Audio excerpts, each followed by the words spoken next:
Alors bonjour. Bonjour. Alors dites-moi, que pensez-vous de ce quartier Saint-Germain-des-Prés? Moi j'aime beaucoup ce quartier parce qu'il est à la fois très calme et très animé. C'est-à-dire qu'on se sent en sécurité.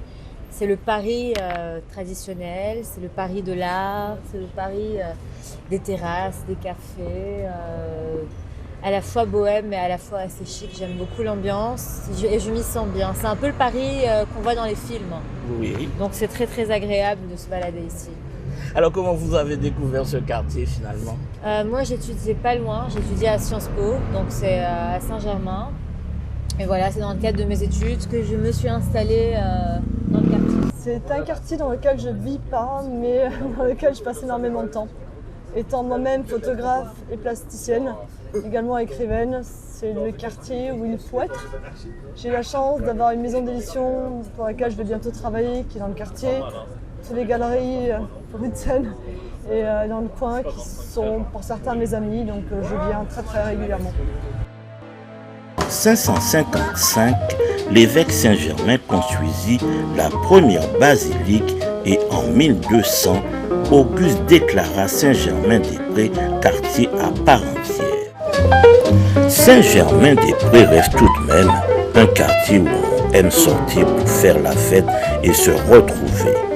Entouré du quartier latin et de Saint-Michel, c'est un quartier très vivant et très jeune, surtout quand la nuit tombe.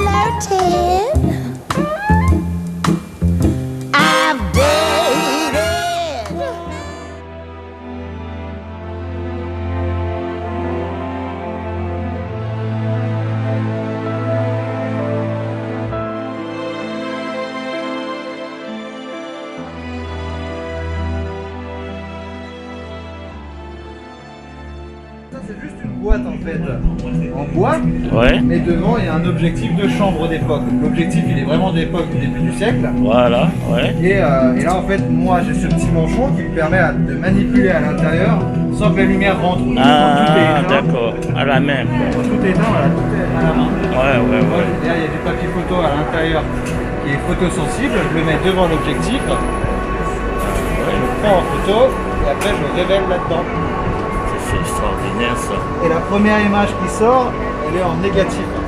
Elle est comme ça la première image. Et pour avoir le positif, après, je reprends en photo la photo.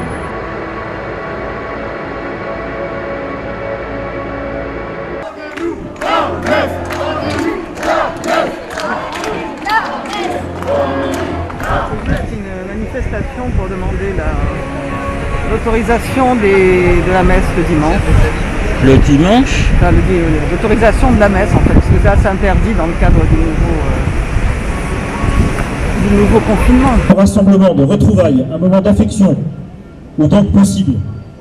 Mais si jamais, par malheur pour vous, vous deviez toucher à Noël et nous empêcher de nous y retrouver, Nous donnons l'autorisation d'aller en grande surface, mais pas chez ce petit commerçant, dans ce petit atelier, chez ce petit indépendant qui brasse moins de monde que cette grande surface.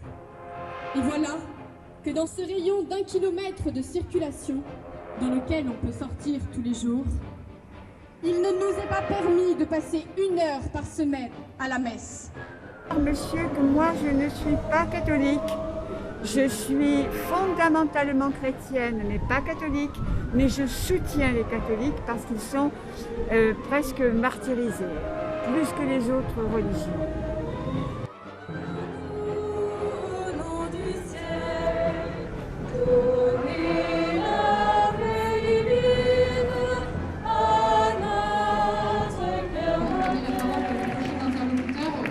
Je tenais à vous rappeler pour qu'on reste en bon terme avec la préfecture, de bien conserver les distances entre vous, continuer à vous écarter, c'est le moment peut-être de faire votre sport de la journée en tendant le bras et de ne pas toucher votre voisin. Chers amis,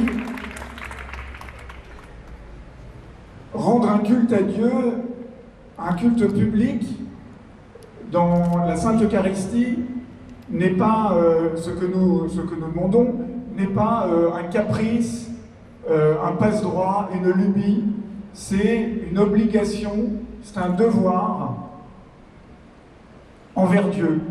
C'est un devoir fondamental envers Dieu.